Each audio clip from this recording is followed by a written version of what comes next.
Welcome back to Strange Stories with the Seeker and the Skeptic. Today we have a very exciting episode. We have a team of paranormal investigators with us. They are local to Virginia and their group is called Spirit Guides Paranormal. We are very excited to talk with them today. So thank you all for being here. And in a minute, I'm going to have you each introduce yourselves. But first, I want to start with Donnie. So Donnie, I understand did you create this group or are you kind of the leader of the group? I founded the group years ago, Yeah, and I'm also a Reiki master.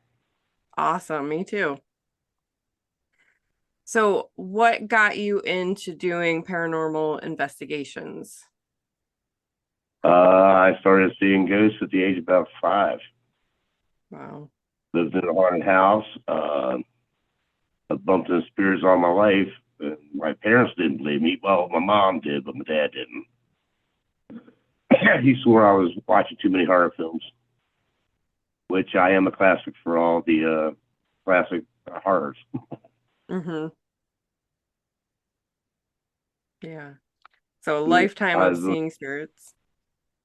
yeah, and then I started cleansing houses for people, and I would bump into spirits that didn't want to go, and I'm like, I'm not kicking you out. I just want all the negative out. So Mm-hmm. then I formed a team of like-minded people and got some gear, and we took off from there. That's awesome. So, we have a father and son duo as part of the team. Both Yes. Joe? You both go by Yep. Joe? Okay. Yeah, yeah. All right. So, I'm going to go with older first, Joe. So what got you involved with Spirit Guides Paranormal? Um, well, actually, Donnie did. I met Donnie at a public investigation out at Fleetwood Church, and I've always been interested in it. I'm sort of like Donnie. I grew up in a haunted house till about the age of 13. Um, heard things, seen things. I don't see as much. But, heard things, feel things, uh, premonitions, so forth. So I've always been interested. Uh, Unfortunately, I didn't join until later on, but hey, as I say, better late than never. Mm-hmm. Met Donnie at Fleetwood. I really liked what they did. You grow up with these TV paranormal people, and you're like, no, I don't want to do that. I actually want to help people. I'm not in it for publicity or anything like that. So when I met Donnie, and I liked just the way he did things, um, he watched me for what, couple days, couple weeks. He sort of did a preempt interview that I didn't know about at another place that we went to. And then the following week, he called me to join, and I was like, "Yeah, I'd love to join that group." So It's been a great experience so far. very cool. Awesome. Yeah, I'm with you on how a lot of the TV stuff is. All so much of that seems so performative, and it's disappointing. Is really what it is. It is very disappointing, especially when there's people that really need help. Mm-hmm. Um, and when you see things like that, or you see them overreact, as Donnie and I said, the only time I jump is when my eyes are closed and somebody touches me. Right. Donnie can confirm that. Yeah. um, they just, those being so experienced, and to see them do that, it's like they're giving out, they're selling themselves out. Mm-hmm. Absolutely. Yeah. And there's a lot of things that you see on TV like instigating, to get a reaction out of spirits, and that never sits well with me. Oh no, no, I don't. That's one of the things that Donnie and I talked about. I would never do that because you don't know what you're instigating. We'll start there. Right. Right. We do But not provoke. what was that, Donnie?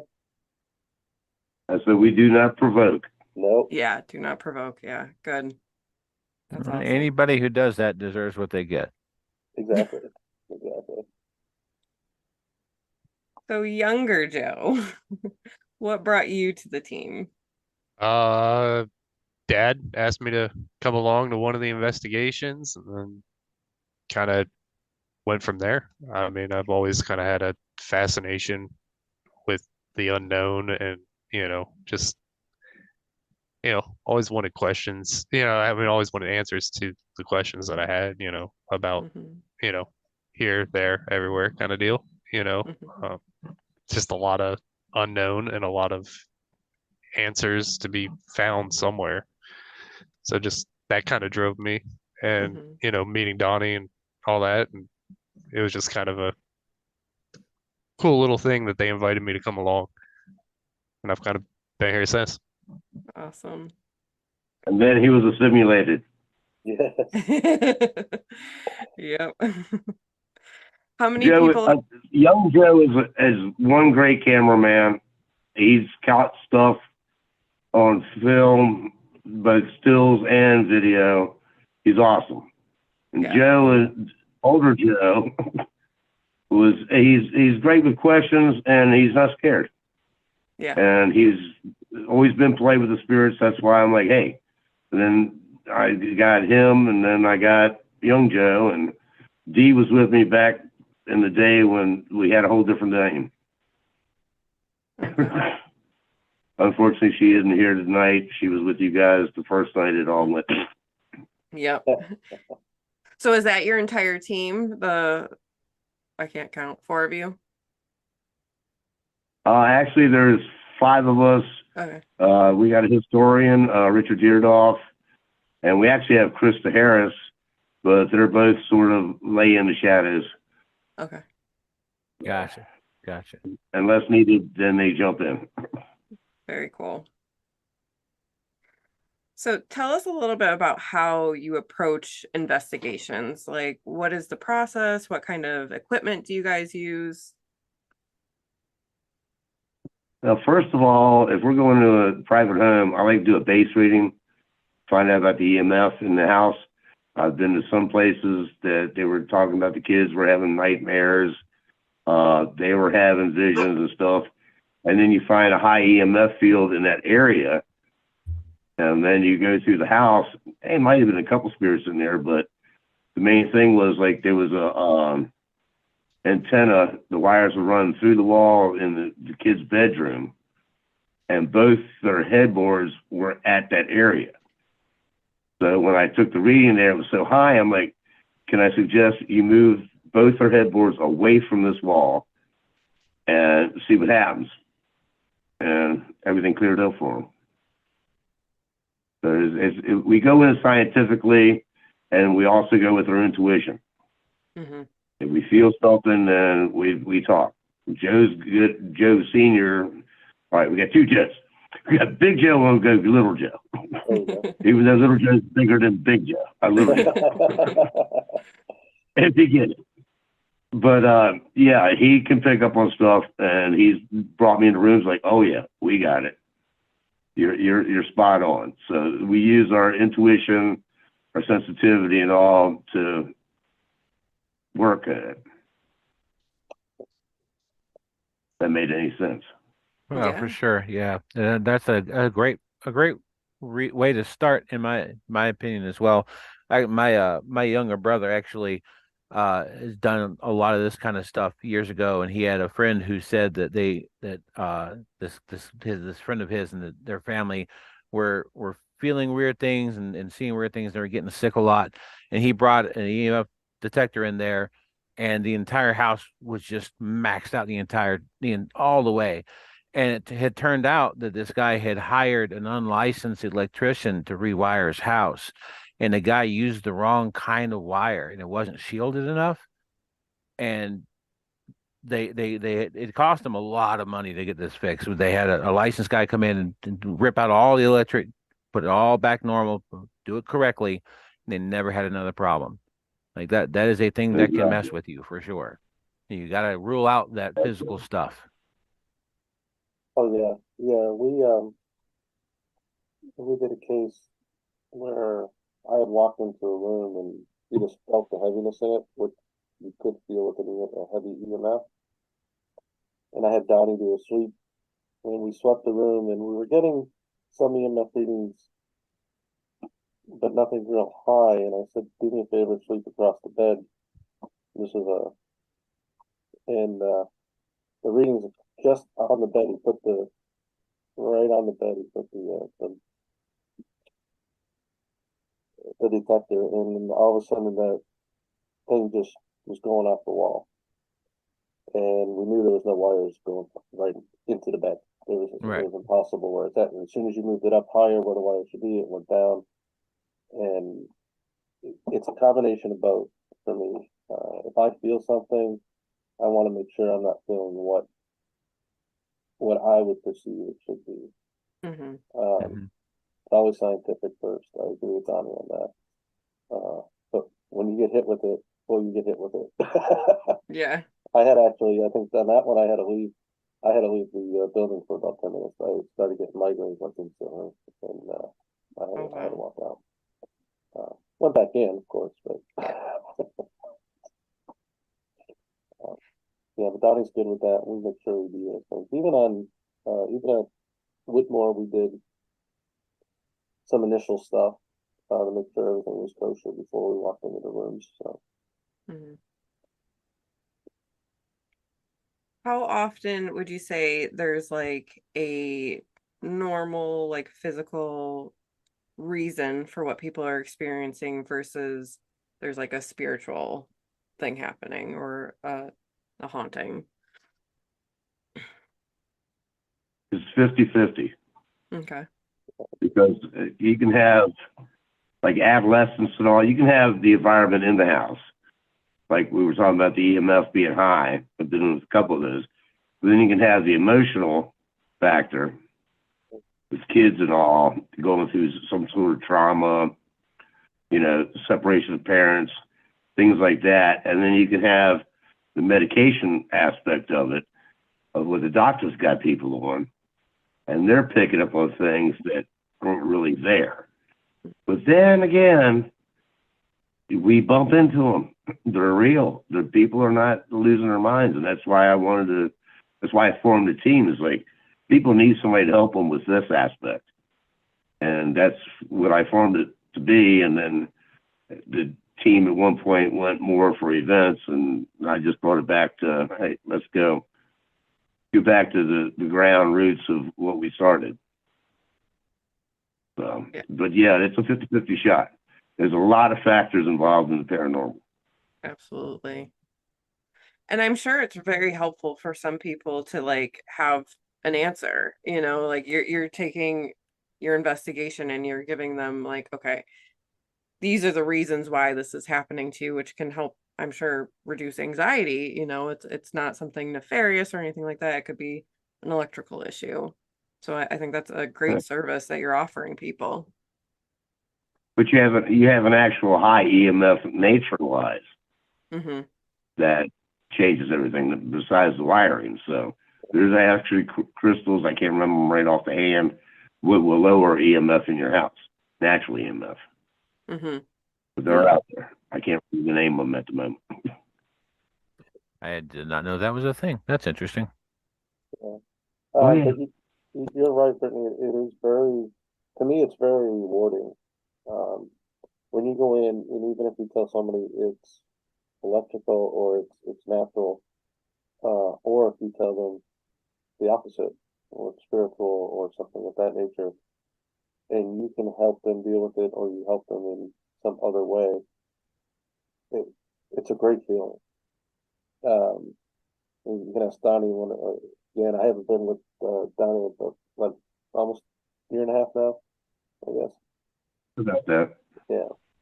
Um, but just the places that we've been to help people, it's been the one place that we were invited to. Uh, the lady was extremely, even the next day, they were extremely happy. This was the first time they slept in peacefully in months. Wow. It's just to hear that Yeah, was a great thing. So, that's awesome.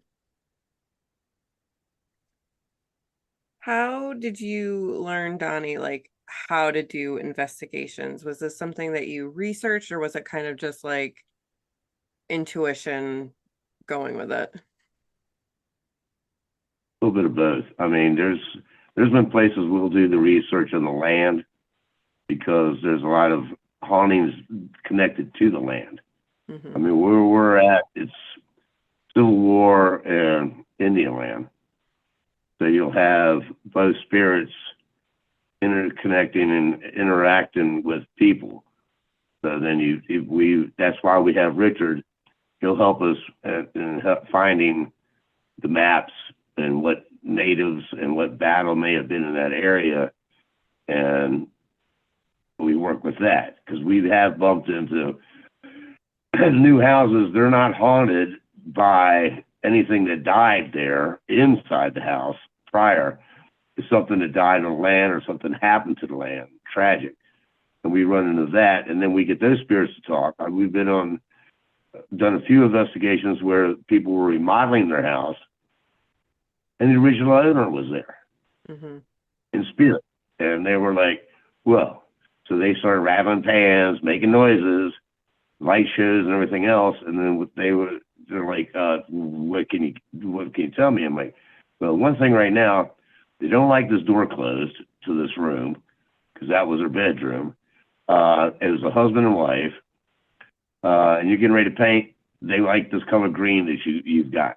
And they're like, what? I'm like, you got paint splotches? Yes. All right. Well, that green there they want, and they haven't had any problems since. That's hilarious. For sure. So it's like opening up. I've done another place where they were trying to remodel their basement, and we were called in, and we bumped into a spirit in the basement, and the contractors couldn't get their equipment to work in the basement. It would shut off, wouldn't work at all. Take it outside, it would work. Bring it back in, it wouldn't work.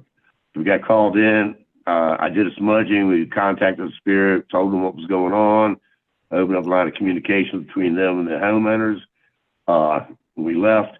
Contractor came back. Equipment was working. Like, what did you do? Well, I called a friend in.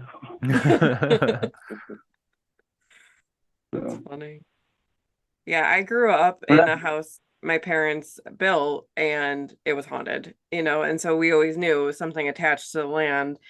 Unfortunately, we never figured out, I mean, they still live there, but we never figured out like what exactly it was attached to the land. But there's a lot of strange things kind of in my parents' little town that they live in that happen. So yeah, I mean, it doesn't have to be an old house. Yeah. In fact, my parents' house that he built in Orleans, as soon as we moved in, I started having dreams and all, and hearing things.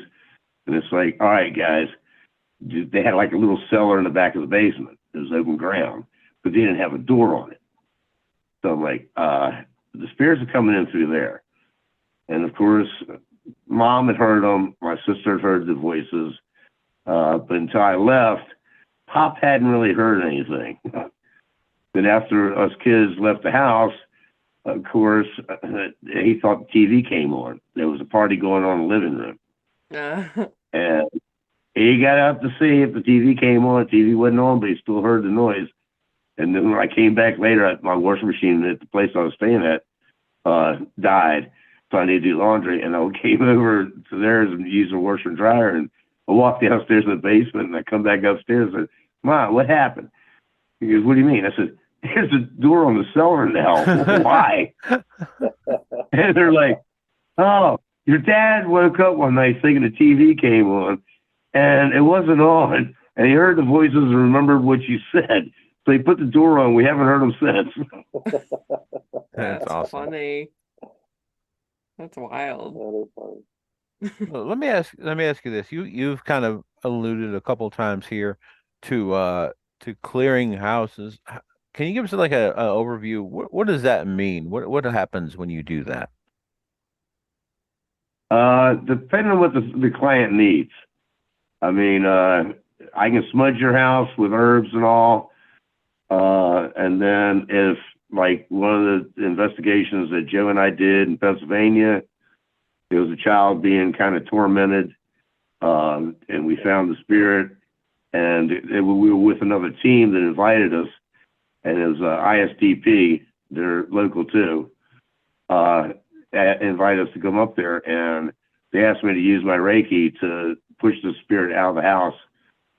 And I did a little Reiki healing on the child myself, but I pushed the spirits out of it. And last time I heard, everybody was doing good. There's several ways to clean the house. And Brittany, you understand about the Reiki part of it, but yeah, there's several herbs that you can use that run them off. In fact, my house smells great all the time with sage, cedar, and sweetgrass. Sweetgrass very rarely, but lavender, cedar, sage, and then I use a Palo Santo stick, and my team always has one unless a dog eats it. You know? Yeah, Joe's dog will Just never be young bothered by Joe's anything. dog ate his Palo Santo stick. Oh my goodness. I'm like, Ate the I'm whole glad thing. the dog was okay. Oh my But goodness. yeah, that's the pocket stick. That's the thunder. That's the Thor's hammer for spiritual stuff. Yep. Palo Santo is my favorite. I love it. It smells delicious. It's good. But I love, you sharing that you can use Reiki to help. Yep. I mean, to help a spirit pass on. I mean, I'm assuming that's kind of what's Yeah, happening. you can use it if they're willing. You can open the door and allow them to transfer over. But in fact, on doing that, depending on where you're at, that beacon goes up, then all the spirits come around there too. So you got to learn how to close that door and then put a protection up so that people don't have more spirits than they had when you got there. So It's how do you crazy, do but that? How do you protect? I just put another shell over top of the house, if you know what I mean. Shell of light protection covers everybody inside and the entire land, and then they kind of bounce off of it. Okay. Yeah, so it's like an intention, a visualization that you're kind of setting that Yeah. bubble of protection around it. Okay. Yeah. That's awesome. Since you understand the Reiki thing, it's all intent. Yeah. Yep. Energy And it flows helps from where the universe. intention goes. Yeah, absolutely. Having that higher The universe has vibration. got to agree. So I know a couple of you guys in your questions had talked about the Wedmore place, and I know Joe, you had just brought that up. So tell us a little bit more, like what is that place and what was that investigation like for you guys? So Wedmore, yeah, we were called in by a hotel to come down and investigate. It's down in Williamsburg. We were the first team to come in. That they had come in. One of our team members that's on hiatus for a little bit called us in. Would you say hiatus? Would that be a good term, Donnie? He's taking a break. He actually talked to him about us, and he joined us on that investigation. As soon as we hit the property, as soon as we stepped out of our cars, you just felt the energy in the land. It wasn't even. It was like there was just portals all over the place. You could just feel this surge going through you. Would that be a good explanation of it, guys? Okay, how I would put it. It was intense. It wasn't. There's a lot of spirits there. There's a lot of spirits there. Donnie, what would you call the feeling as soon as you walked out of the car? Down at Widmore. The land is charged. Yeah. And the spirits we met there were actually from the land. Yeah. Okay. Widmore is actually a hotel there in Williamsburg. That are my psychic medium, who is also on hiatus part of the time, got a call and put us in to, hey, come investigate, and like, you come with us. All of us were there. Yeah. It was That's where amazing. young Joe came up with a whole bunch of pictures of the Yeah. shadows behind us, Mhm. shadow walking into this one area through the courtyard. I mean, the young man was picking up some stuff left and right. It I In was fact, one of the a lot. one of the ghosties just loved him because it reminded her of her husband. Oh, Mary. Oh, Mary. oh. Yeah, Yeah. they love the cameras so much. They told me to turn them off. Oh, yeah. They told me to turn them off in an EVP. Like I picked up a clear EVP walking down one of the hallways of a female voice saying, "Turn the camera off." And Wow. then later, when we were in the room, our psychic medium there, he looked at me and he said, "They want you to turn the cameras off." Yeah. So it was there was a lot of interesting stuff. Uh, Oh, there's a lot of interesting I mean, pictures like that you captured. the one that still, I mean, I watch it every so once in a while is the full body figure apparition. I don't know what you want to call it, that was caught behind me during an SD session. Yeah. Oh, the one outside the window. Yeah, and when we were in the Yeah. library, I Yeah. was sitting Yeah. by the poker table. That That was one, in the window. That was the yeah, creepy thing in the window. Yeah. yeah, That was a good catch. That was Yeah. a really good catch. yeah. That one still, every time I watch it, it's like goosebumps, hair raises. Yeah. Yeah. But there was was, a lot of EVPs, a lot of interesting stuff that I caught that I can't. I mean, spent hours and hours trying to debunk every little aspect that I caught on these cameras when certain things moved and responded in ways to questions. Like it was almost clear that it wasn't like anything that I could debunk. You know, like there Mhm. was a point where uh, Denny invited the spirit to sit next to him on the couch, and you can watch an orb shoot directly under the table immediately after he asks that question. And it's just kind of odd, you know, those kind of occurrences. And there was just a lot that went on that night that I have zero explanation for. And Mhm. it's baffling when you go back and you look at it all and click back and look through the pictures and you're like, I can't explain it. yeah, there was, it was all night. It was full of activity. From the moment we got there, To the even moment we from left. to the moment we left, yeah, Joe and I went down for a cup of coffee. We sat in the courtyard and you just, I felt something that was around us. And the only thing I had on me was my phone, so I used Necrophonics, which is about one of the only apps that I've used. And I started using that, and we were picking up stuff, and I was like, "Oh, this is not good." I was recording it all on my with my phone's camera, and through that we picked up even an EVP, and that yeah, clearly said "get out." yeah, yeah. We were told to get out a couple times that night from certain rooms, and in not so nice manners either. Yeah. You're like, leave us alone. Well, yeah, I guess that's how They you got put they it. kind of brutal there for a bit, and we're like, oh no, you gotta be nice. Yeah, Yeah. yeah. I'm getting a little, um, but it was very charged, very interesting place. The thing that bothers me about it is I want to go back because every time I look at videos and listen to those EVPs, I find different things. And there's like this drawing in me that's drawing me back there, so I'm trying to stay away from it right now. But it is really, it sort of bothers me at times that it's that strong to say, hey, I need to go back there.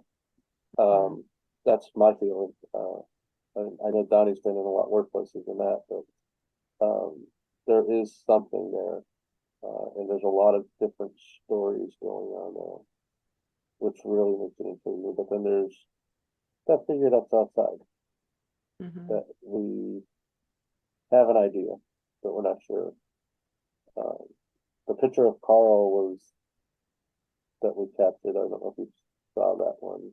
Maybe should have. That was really interesting to me because I've tried to look at that several different ways to figure out what would cause that distortion and to change the way he looked so drastically, and I cannot figure that out. I can't figure out how that face became his. There's no explanation from my point of view. From Joe maybe or Donnie, I don't know. I mean, that was one of those ones I sent out because I couldn't explain the picture that came off the camera. I spent, I don't know, like going through pictures. It's hours and hours trying to figure out if it was, light refraction, if I can see in one of the burst shots if one thing looks one way and one thing looks another, but then you have a burst shot that does show some of the distortion, but not to that extent. And then it goes to that extent in the same frame of bursts with the face distortion and everything in there. I can't explain why it got more intense and more predominant over his face, why the face changed, when everything remained the same through that 30 seconds of burst shooting on the camera. What were you shooting with? It's my Nikon. It's a the what's it? It's a D series. It's a D50 3500. So it's just a Oh, that's DSLR. really, really similar to what I have actually. I really like my Nikon. Those Yeah, are good, really good cameras. yeah. So I use that for doing just all the standard pictures, and I'll just shoot bursts all night long with that. And I'll open the shutter. Cool. I'll just open her up wide and take a whole bunch of dark. See what you get. Just see what I get in the dark. Yeah. Some things come up, some things don't. Yeah, yeah. Then camera wise, I mean, we're simply recorded on a little. I mean, I'm actually using it right now to talk. For my video here is my regular camera that I record everything with. It's a little IR camera from Amazon. Shoots 2.5K, so just under 4K video quality. I have a little full spectrum camera that we'll take out there. We use GoPros, body cameras. See, that kind of stuff is interesting to me, and I think it's important to mention. You guys are not like spending $8,000 on equipment. This is equipment anybody can get.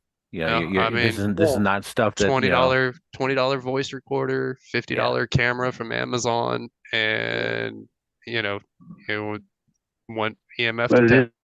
is, Now, obviously, the better quality equipment and the more you spend on it, the more stuff you may, or the better quality you may pick these things up on. But I mean, add a little microphone to the top of this little camera, and I mean, we were at Fleetwood Church with Donnie's charged sword that he had going on the table, and I've got an EVP that came right off the camera that says "chop him," and then you hear him draw the sword, and you just hear the metal clink, just. Shh.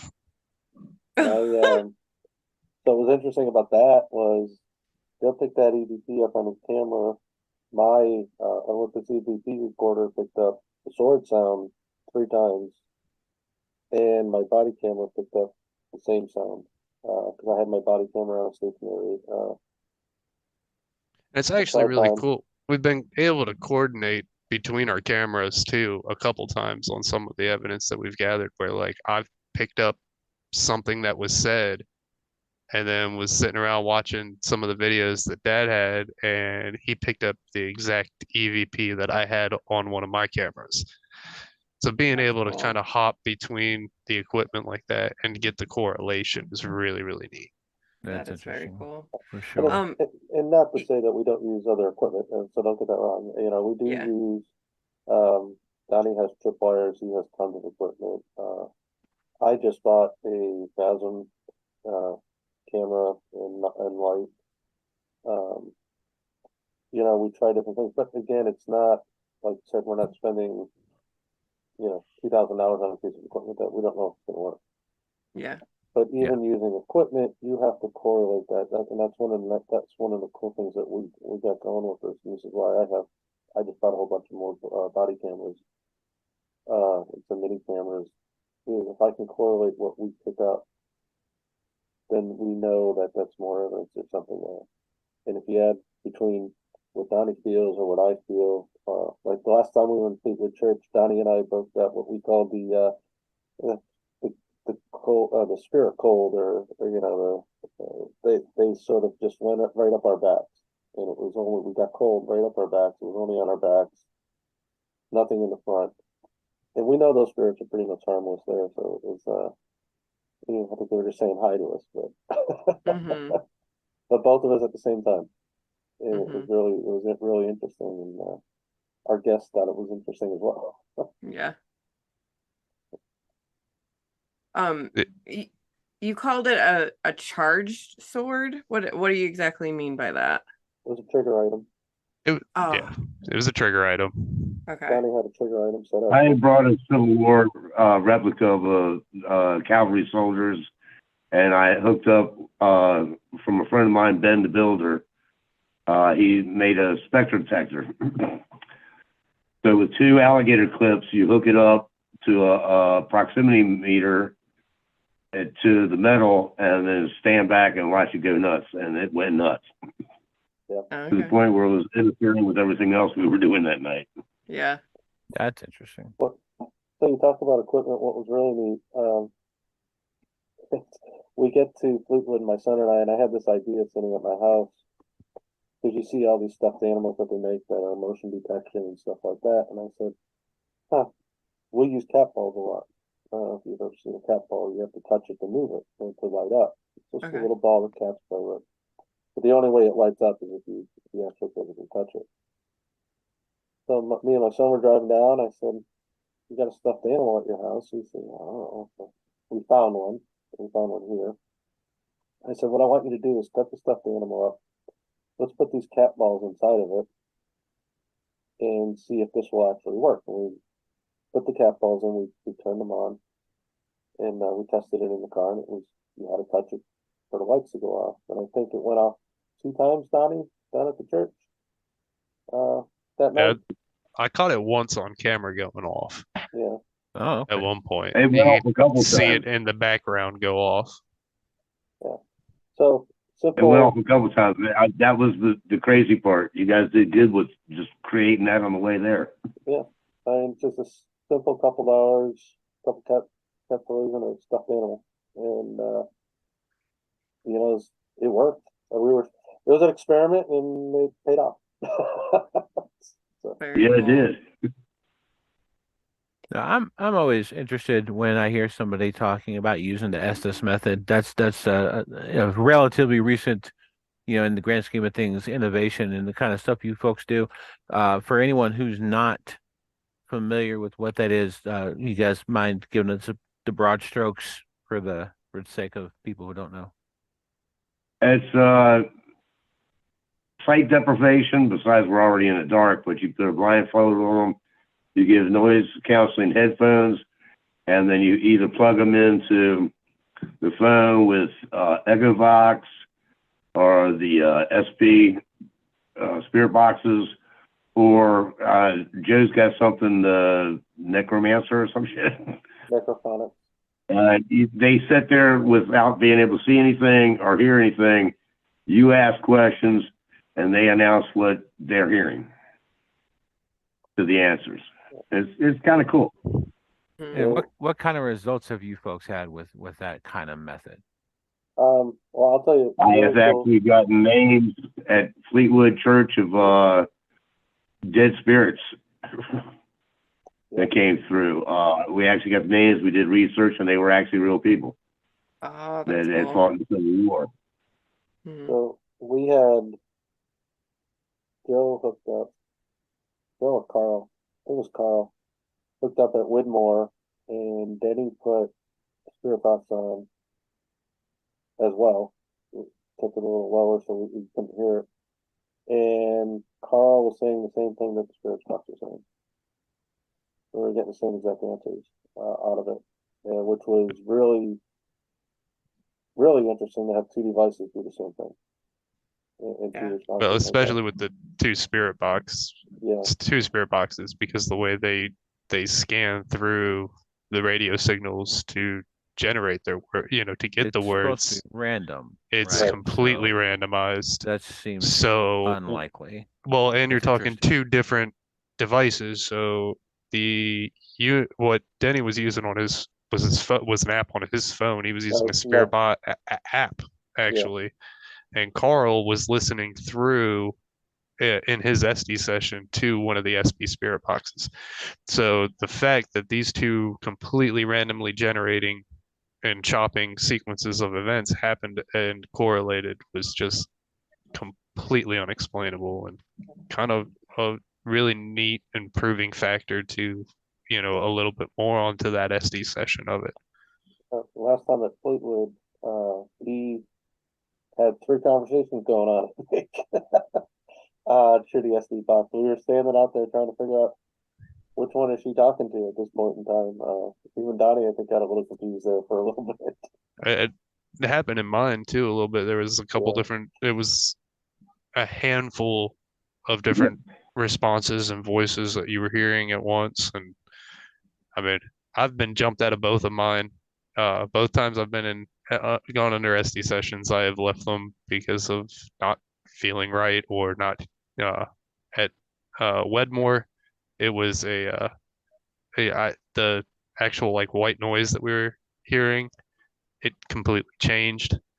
It stopped being like a traditional white noise, changed into almost like a sawing sound. Made me really uncomfortable. Everything kind of got really uneasy. I pulled myself out at that point. And then when we were at Fleetwood, I jumped out of that one there because I felt something approach me when I was sitting on the I'm not exactly sure what you call like the balcony level of the church, but I was in that portion of it alone and felt someone walk across the floor right to my chair. And you can hear it clear as day in my camera. You can hear the stomping right up to the chair where I was sitting. I wish we had had a camera on that. We didn't. You were so cool going, I've had enough. That's it. Yeah. You guys aren't up here. Yeah. It got really, it was really unexplainable. Like I said, like you just all of a sudden felt the floor vibrating around you, and I could feel the steps. I couldn't hear them because all I could hear in my head was, the white noise and the static and everything like that. But I could feel the floor around me vibrating like someone was getting close. And when I took it off, they're all the floor below me. So it was, and like I say, catching the stomps and the footsteps on the camera was another really neat little kind of correlation to how I felt behind it all. It's you do have to be careful with it. I do say that we only allow us to go in about 10-15 minutes. Fleetwood, I sort of went out at Fleetwood. Things seem to like to touch me. And I sort of went out. He jumped when somebody touches me too. Shut up. So, this is twice they made me jump these guys. But I went. Something was opening my hand and holding it at Fleetwood, and I was sort of just blank. I sort of blanked out. I could feel something holding my hand. I can hear, like Joe said, I can hear footsteps behind me. And I even asked that question with somebody behind me.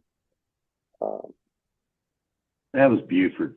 That was Buford. Mm-hmm. I think Buford was Yeah. holding my hand, and we actually cut a stick figure on SOS that we have.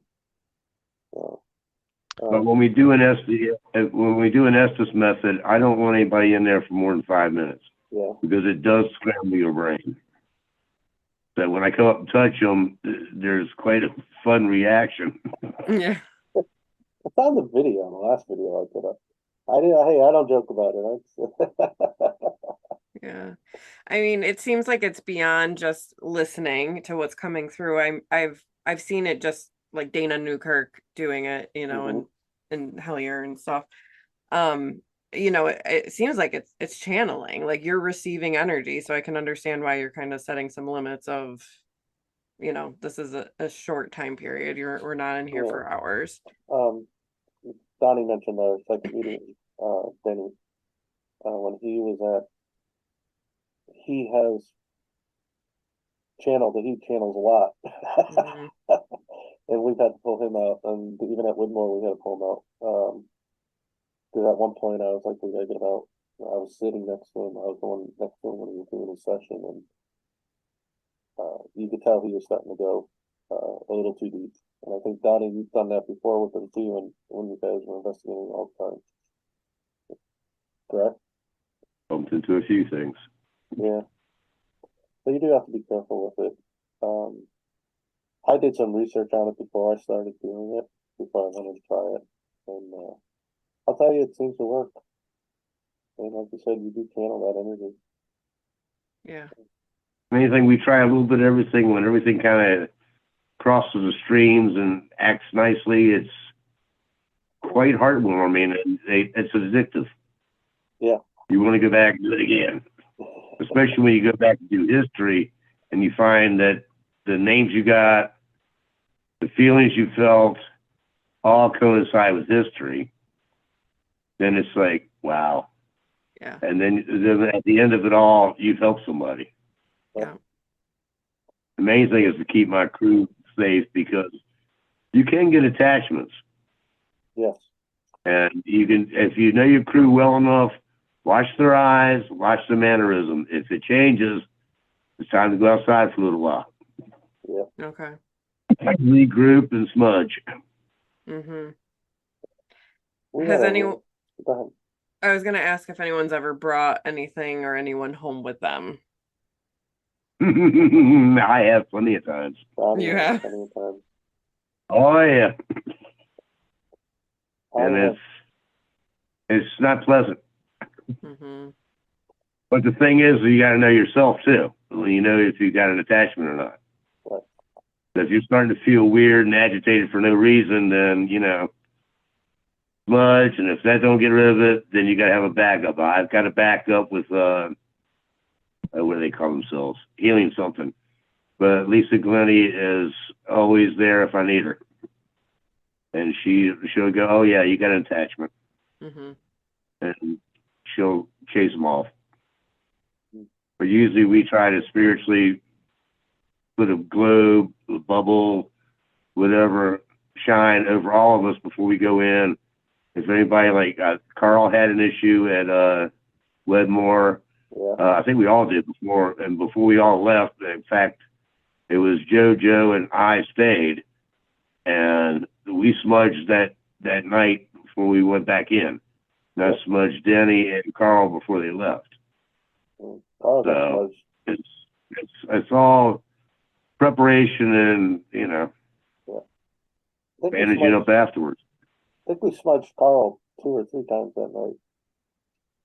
Yeah, well, the one entity Yeah. kept wanting to attach to him. Yeah. That one thing wanted to keep going after him. For some reason it liked him. But yeah, you have to know yourself. I haven't had anything really attached to me. My problem is, like I told Donnie, when I talked to Donnie one week and I said, I get dreams. I had something call my name out a couple times in the middle of the night.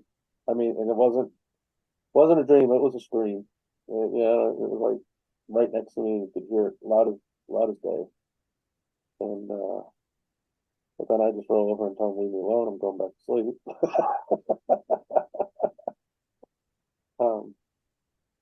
But that's one of the things you have to be worried about, is something coming home with you. Mm-hmm. Have you ever encountered during your investigations or in real life, I guess, anything that was like a non-human energy? Yeah, Yeah. I was shoved off the staircase. I've been scratched. Oh. I've been bitten. Yeah. Mm-hmm. It was not an elemental, which is not really a human entity, but elemental with me in the Indian aspect, they're just nature spirits. Mhm. But yeah, there are some others that shadow figures and all. Not all of them are pleasant. I won't say demon because that gives them power. Okay. But there's some negative energy out there. Hmm. And yeah, after all the years, it's like if you've been riding horses, if you haven't been kicked, stepped on, thrown, bitten, you haven't been doing it long enough. And I've had it all happen. Hmm. Yeah, it's not, and I've even had attachments, like I said earlier. Yeah, it's not really. It's fun, but it's not to be taken lightly. Yeah. No, no. And I think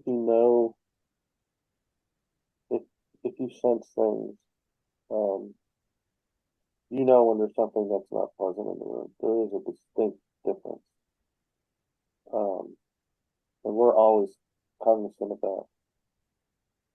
I know I am, and I know if I feel something that's not right, I always go to Donnie and say, "Hey, what are you feeling?"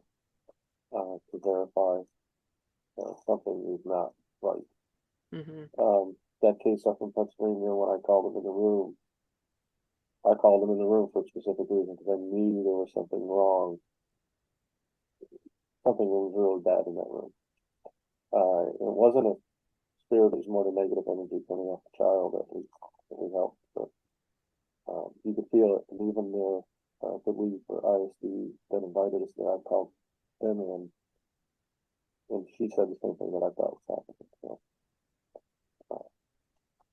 you always have to be aware of that distinct feeling between the two. Hmm. You can tell when something wants to do you harm, and things don't want to. Now sometimes something tricks on you, but that's another story. This is all really interesting to me that you guys have been able to record the things you've been able to record. You obviously got some innovation to you, and the consistency is interesting to me as well. Um, do you have and it's possible, there's three of you on this interview, so it's very possible we're gonna have four different responses to this out of three people because that's just how humanity works, and opinions are interesting. That's part of why we do this, is opinions are interesting. Um, Whenever you folks do something like what you're explaining, you kind of made passing reference a couple times to kind of having something move on. What does that mean, and where do you think they're moving on to, or do you have an opinion on that? I mean, you're not obviously not required to have an opinion, but I'm curious about what you think it is.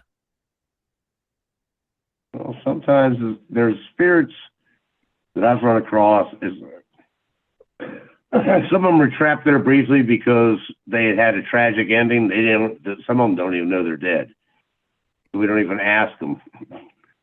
And some of them want to cross over. Some of them want to stay where they're at because that's their home and that's where they want to be. So if you get the opportunity, if somebody wants to cross over, you do whatever you can to help them. Prayers, you open the door with Reiki, stuff like that. If you run into a negative entity, you smudge, you throw some Reiki at them, get them out of the house, protect the house. I mean, it all depends on the spirit. Some spirits they're there, they just want to tell the story. They've been forgotten. And so when you get that, then it's like graffiti house. We called him the angry spirit because at a certain time at night at a graffiti house, it was shut down and nobody was being able to speak. There was only one officer at a graffiti house, and that's Michael Bowman. Well, this other guy was just a private in infantry, but he was so angry that he lost his leg and died there and didn't get to go home to North Carolina again. So he just wanted a story to be told. And after that, people who responded to him being there, they could investigate a little bit longer. But it's just some of them just need a story to be told. Some of them just need to be acknowledged when you're doing renovations. I had a friend of mine, she made a mistake of joking she lives in her grandparents' house, and joked that it'd be better just to burn it down and build it again when they started the renovations. and all kinds of activity happened with her. I'm like, do you need me? She goes, no, I know what I did. I should have never said I was going to burn the house down. They did renovations and everything cooled down. It's a weird correlation, you know. It's like you can have some negatives you got to push out. You got some people who just want to be known, Mhm. people who just want their story to be told, to be remembered, Mhm. things like that. I mean, it's the crazy part and so many aspects of this field. And none of us are experts. We just kind of try not to cross the streams, but when they cross, we just do it. Mhm. I think, Joe? yeah, I think for me, I agree with Donnie 100%. There's all different reasons why they haven't moved on or if they even want to move on. But I think the biggest thing to remember, what Donnie says, and it's awful, it's true. Spiritual achievement, obviously, for the most part, right? And their beliefs still go with them. So I think each one to pass on to whatever they believe in this world is what you have to look at. So if you look at somebody from the 1800s, say that's still lingering and they want to pass on or you want to help them pass on, you got to look at, what was their religion? Were they Protestant? Were they Catholic? How did that help? Were they Native American? That's, you know, how do you help them pass on? What's the avenue to help them pass on if you want to help them pass on or if they want to pass on? I think some just don't want to leave. This is their familiar. They're familiar, right? This is what they want to do, and they want to stay here. Um, but if they do, you just have to look for that thing that allows them to pass on. Because you see the movies or you see the TV things, and it's like go towards the light. Well, not everybody sees a light. Some, if you're somebody that believes in Einstein's theory that we're all made of energy and energy just floats away and never dies, that's a whole different aspect, right? How do you send somebody on their way, right? They'll never technically leave. So there's all different types of ways to do it. But I agree with Donnie. You have to find that thread that if that spirit wants to move on, you have to find what will allow them to move on or what's keeping them here and so forth. Within their own context, then. Yes. That's To me, that's interesting. the thing that You still kind of retain that individuality. You know what I mean? Each person is, still has their own, beliefs, thoughts, and their individuality at that point. In this end, when past. Now, whether you believe you move on, whatever it is, I mean, for me, it's part of the reason why I like doing this is to get those answers because I don't know what it is when we move them on. You know, where do they go? I mean, only the dead kind of know that answer. You know, and they don't really tell many tales. We're trying to piece that together. That's kind of like the whole point. Like for me, that's the driving factor is, you kind of don't know. Yeah, you want to, for me, it's, we want to believe that we're always pushing them to, the light to a good destination. But, the reality is we don't know kind of what happens once we go through that door, Mhm. But helping, kind of go bouncing off like, the energies and emotions and, you think about the amount of energy that your emotions put off these, you know, entities and spirits can be seen, just simply as like that emotional energy attachment to those places. And like Donnie said, they need their story told. They need to be heard. They want, they want to be recognized. Some of them don't want to be bothered, and it's that, individuality of that person, and where they go, that's kind of, I think, on, I would say, the individual investigator on what they believe as to where they cross to. Because at the end of the day, we'll never know. It's always there. When I Yeah. open the door, I want them to go to the place that's best for them. Yeah. Mhm. That's my aspect. And you guys have watched me do some crazy stuff. Yeah. Yeah. No, and I agree. Like I said, I agree totally with Honey. If we open that door, um, you want them to go to where they feel comfortable. Yeah. And if you believe in the theory that there's bales upon bales upon bales, you can open a door and they can go to a different place. And unfortunately, maybe there are some that can see beyond that first veil, but I think the further you get down that line, I think it sort of stops. So I don't think you can fully see what's out there. Mhm. So it and just the way I've said what Jeff said and what I've said, it still is on that individual. It's just like me saying to you, "Hey, I'm going to go down to the street to the bowling alley. No, I don't want to go to the bowling alley. I'm going to go this way, right? I'm going to go to the park instead." Um, it's all on the individual which way they want to go. Mhm. How much of this, the energy you encounter is conscious energy versus like residual energy? There's a big difference. Yeah, Hmm. And that's one thing I ask people when they first contact us and they talk about a certain noise, certain feeling, certain reactions, paranormal activity. Does it happen at certain times or what? Because you can have residual, which is just like a skip in a record. It'll happen the same time, that certain day, all the time, and it never changes. But then you have intelligent haunting, and they're going to mess with you. They're going to rattle the cabinets, open close stuff just to be recognized. But a residual is like a skip in a record or anything like that. It's going to repeat itself. It's just an etch in. It's like sometimes. what do you call it? Almost like It's a like permanent if etch they in have time. if they have a regular routine in a house that you'll see this apparition go through and walk through a wall. Well, if you go back and do research, that wall wasn't there; it was a staircase. So it's residual. It's just them doing the same thing day in and day out. That's their thing.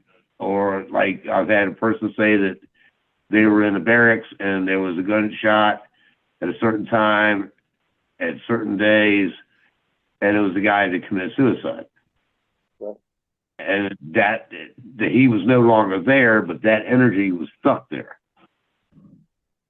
Yeah. It's hard to understand and explain.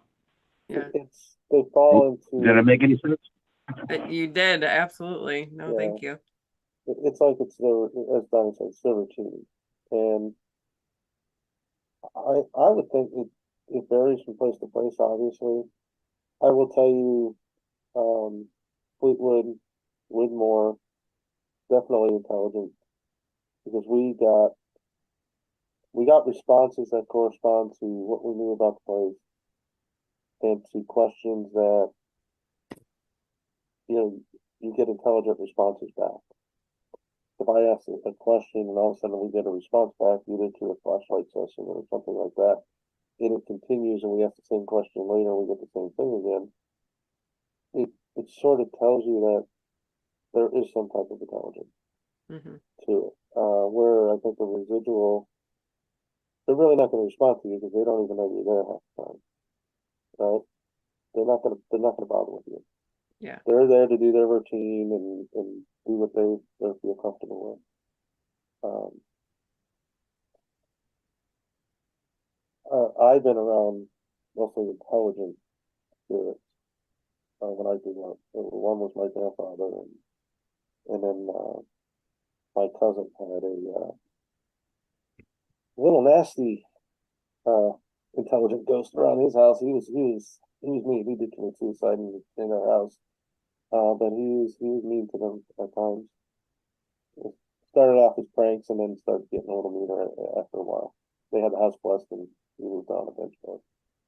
Um, but yeah, I think it is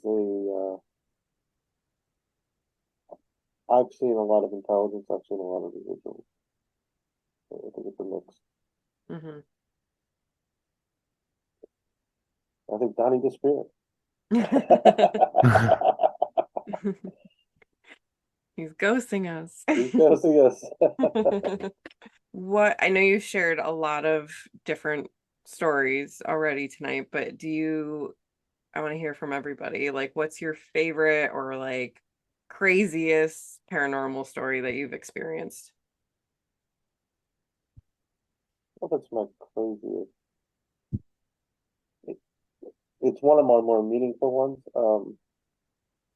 So my mother was also able to hear things, and we were, my son was there with us. We were on vacation. I traveled overseas for my job quite a bit, and we went to Italy for a vacation, and my mother came with us.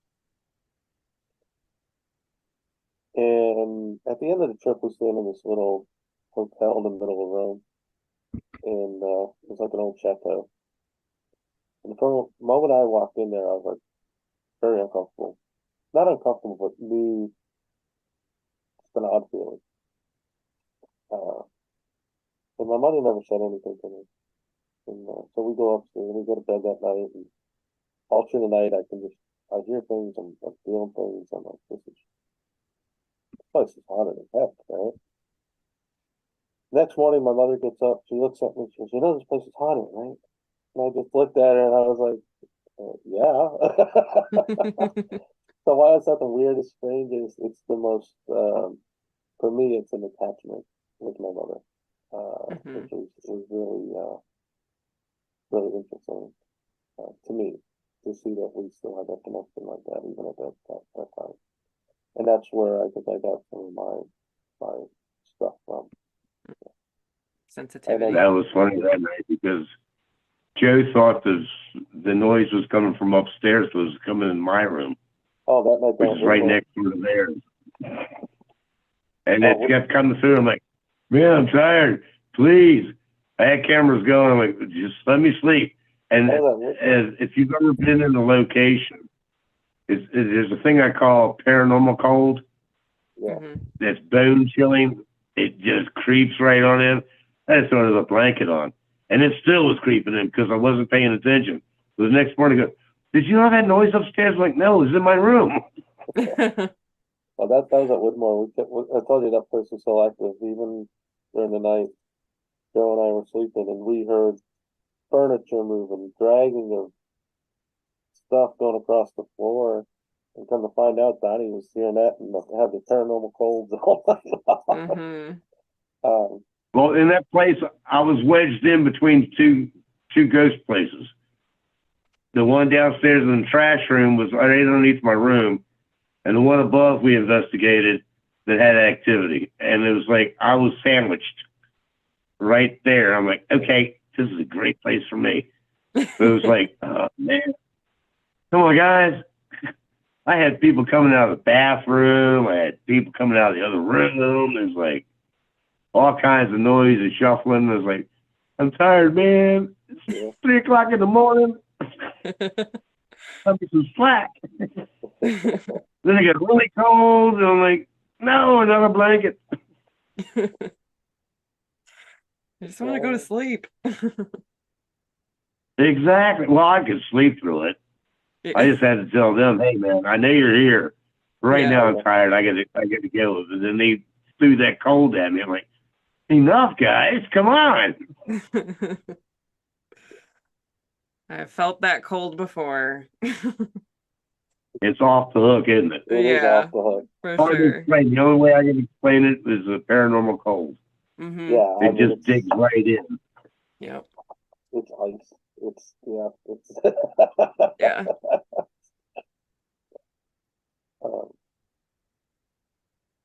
Young Joe, do you have a favorite story you want to share with us? I don't know. They've all been rather interesting. I mean, I guess like I think back to like the first time like I ever like got put into a place that was just incredibly off the chains was when I was younger. I took a trip with a family friend with one of my friends and his parents. We went to Auschwitz and we did a tour of the concentration camp. and the entire time was just I mean, it was an experience I'll never forget. It was intense from the moment you got on the road to go there, until Yeah. you left. It was it was wild. I mean, as a kid, I felt, walking down one of the halls in the women's uh, corridor where they had all the women housed.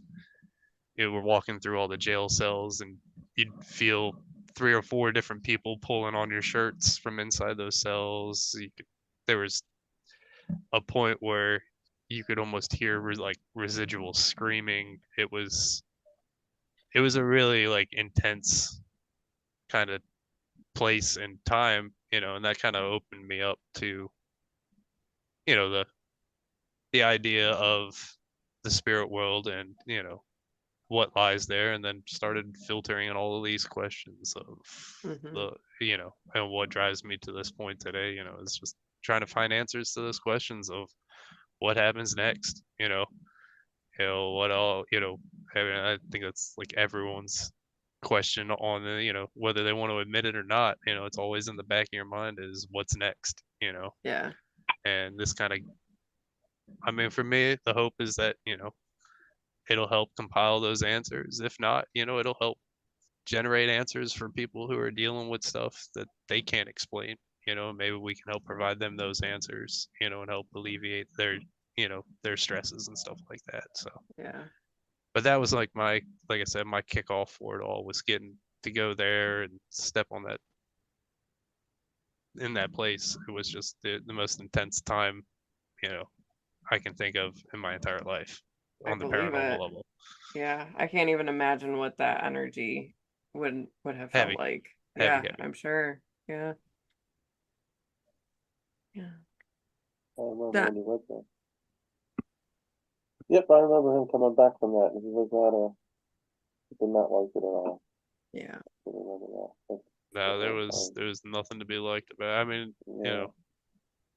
You is told me then that. Yeah. like I said, the energy and stuff there, the way you felt, the things you heard, like, you almost felt like you were going crazy too. Like, cause like, it's like, did I just hear somebody? Like, there ain't nobody there. Did I just feel somebody? Like, I swear I just felt somebody touch the back of my head or like the back of my shirt or pull on my shirt and you look around and there's no one to be found. So it's just, and then, the paranormal chills every time you walked into a different room.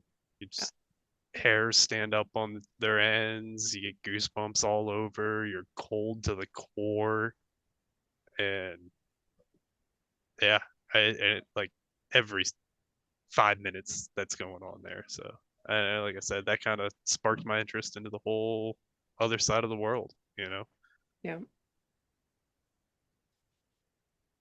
Yeah, that makes sense. I think that if it is possible for something to create a psychic stain on a place, that would be the kind of thing that would do it. Oh yeah, definitely. Well, Agreed. 100%. So Donnie, the question I asked them was if they had like any like favorite paranormal stories that have happened or like just the craziest experiences. So what would that be for you? A lot of things. Really, over the years, like I said, being shoved off the staircase wasn't very much fun. And then after that, I was told I'm not to do a base reading in the house by myself anymore. And it took 2 or 3 days to get rid of that entity. And apparently we found out that somebody had actually used the Ouija board and didn't close it properly. Other than that, every investigation is a new one. I mean, I learned something from every place I've been about the people that were there, the people that are there that are alive, and just the interaction with the spirits. It's, to me, as you know, Reiki is all spiritual, so you can get me with that. So, like, it's been some really crazy places I've been and seen. Some of them I can't mention, but what I can say, if you guys want to look at the Spirit Guys Paranormal YouTube page, we have that also. We were at an old plantation house, and that's where the first shadow being came up behind me. I felt something in the hallway of this old mansion, stepped out to take a picture, and all of a sudden I was engulfed by a shadow. Oh, wow. And you could see it move all the way up. It took me out, and then it went right up to the ceiling. It didn't attach. And that was not one of my attachments. One attachment I got was at St. Albans Oh. in Radford. And it was a nurse's station. And one of my team members, Krista, goes, Donnie, come in with me. Yeah, okay. What do you feel? I said,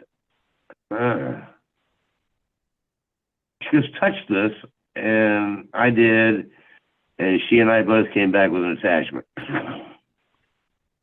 So, and we had it removed, but it's just, how do you explain it? It's the empath and the sensitive in us that really draws us to certain areas. And sometimes I get, I'm not sure I'm a psychic or not. I get flash cards of pictures. You understand what that means? Mm-hmm. Of events, things, and it takes me a little while to put it all together to figure out what the hell did you just see.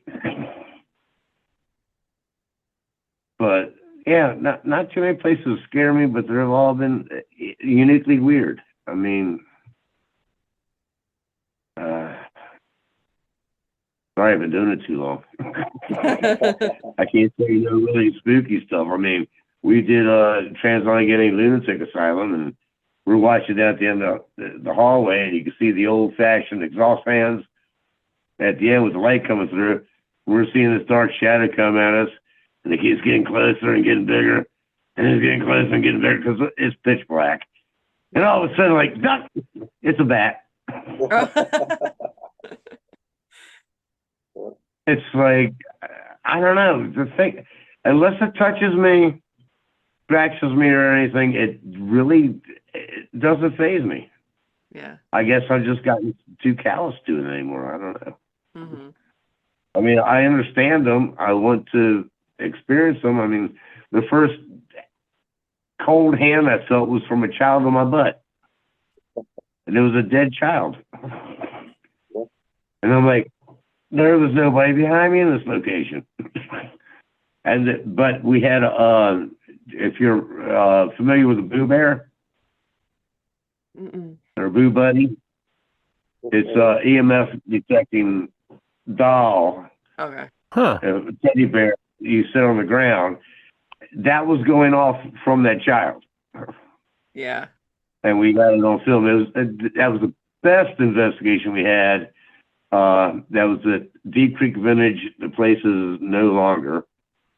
After the lady moved out, the whole roof got blown off and everything else. But it was Westview Manor.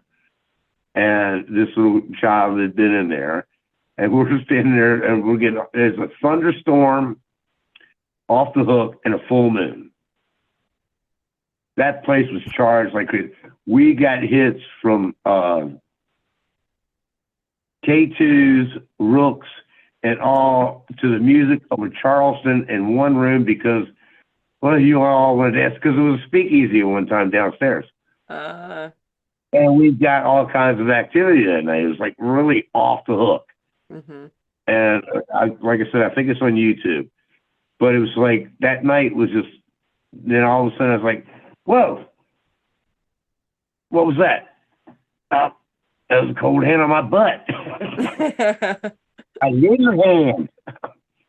But then the Boo Bear was going off. It was like, okay.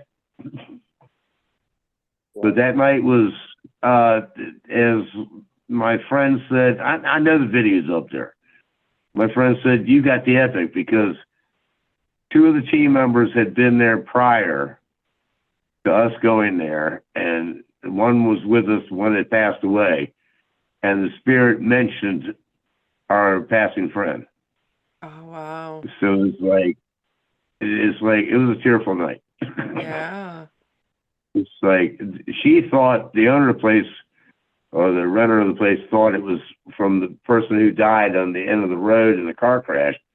No, it come out to be our friend Wow. that she remembered. And it was kind of like, it was a teary night. Sure. I'm sure.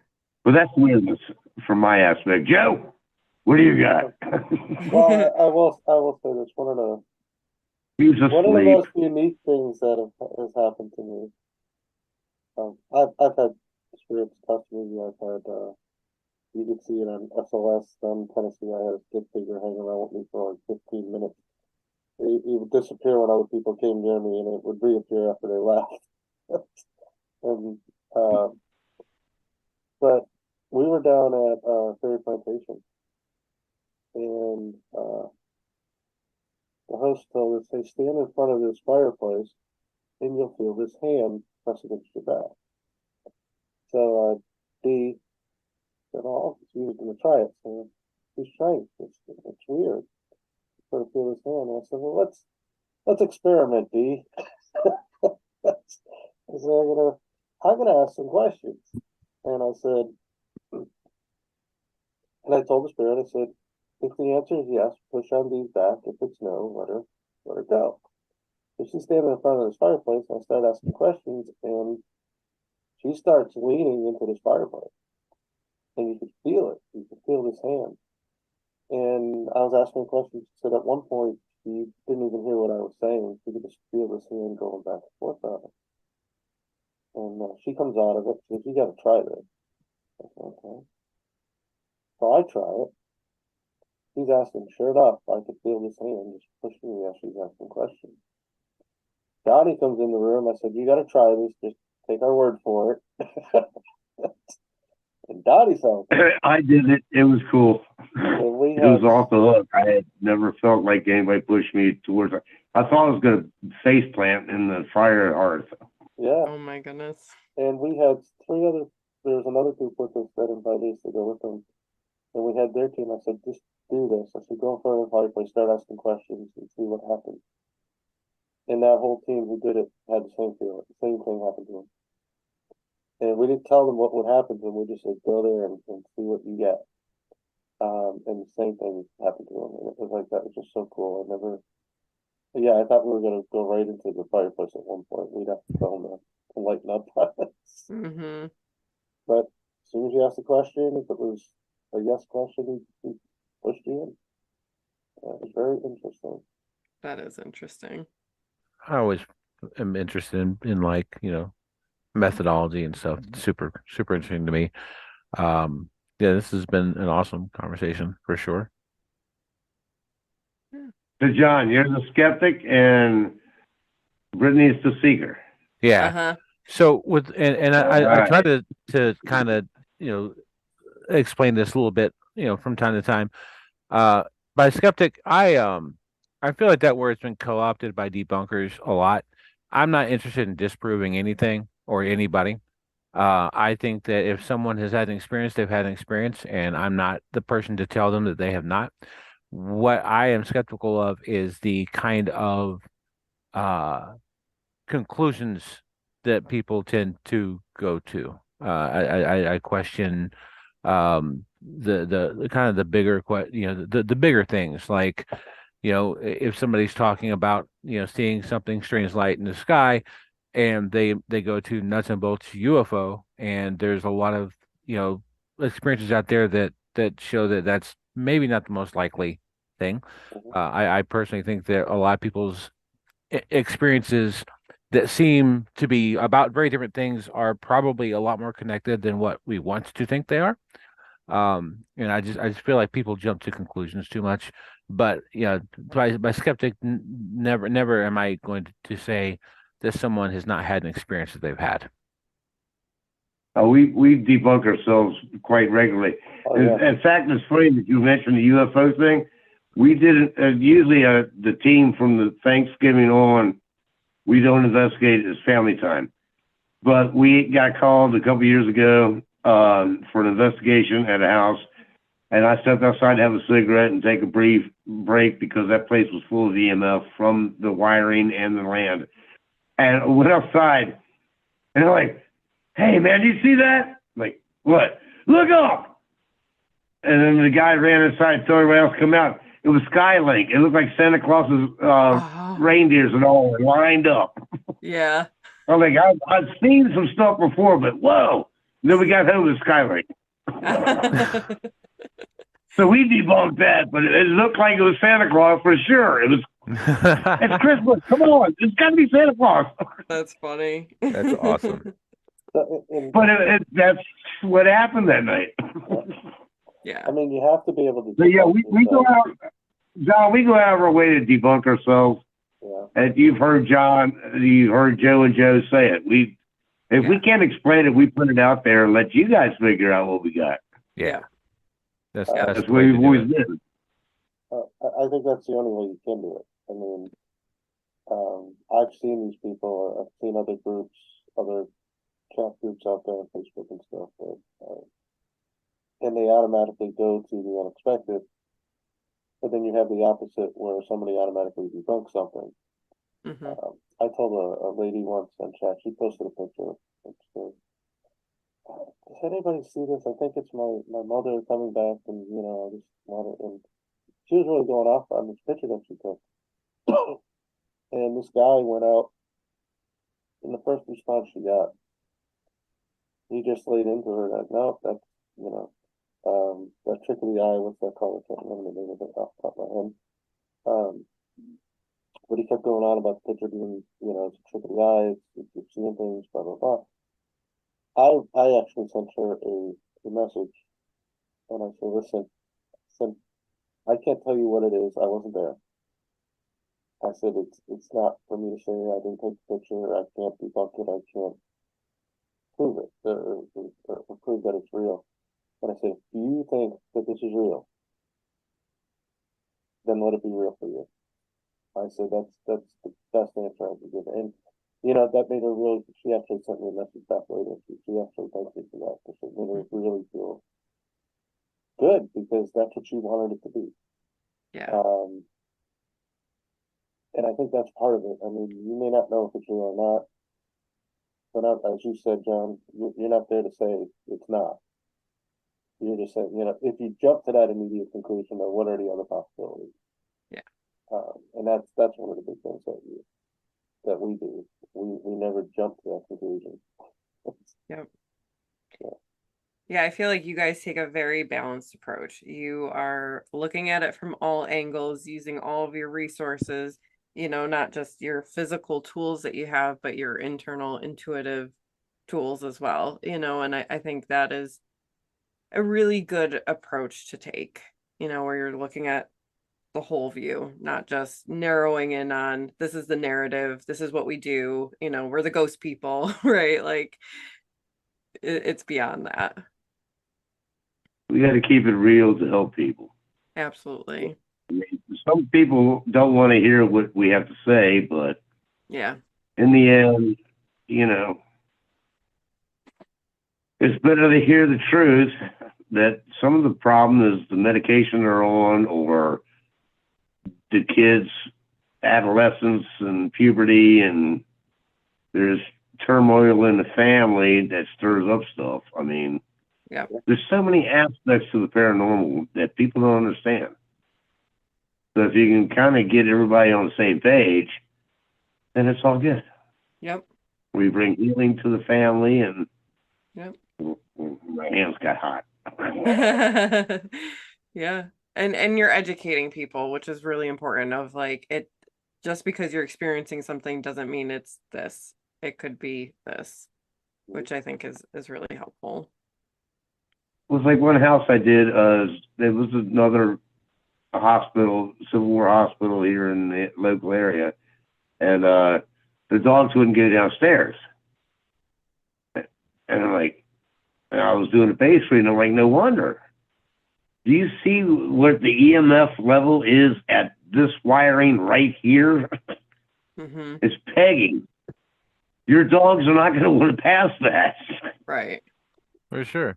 So you got to take the scientific aspect, the spiritual aspect, and just kind of mesh them together nicely as best you can.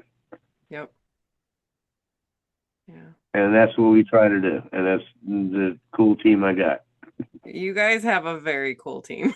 I have very much enjoyed this conversation and really appreciate you guys taking so much time to talk to us and answer our questions. This is, you're not supposed to have favorites, but this has been one of my favorite interviews that we've done. So thank you guys very, very much. Yeah, we really appreciate Yeah, it. moment. Bye. Take care. Take care. Bye. Right. Later. Thank you so much for being here. If you have a strange story you want to share with us, email us at seekerandskeptic@gmail.com. We look forward to talking to you soon.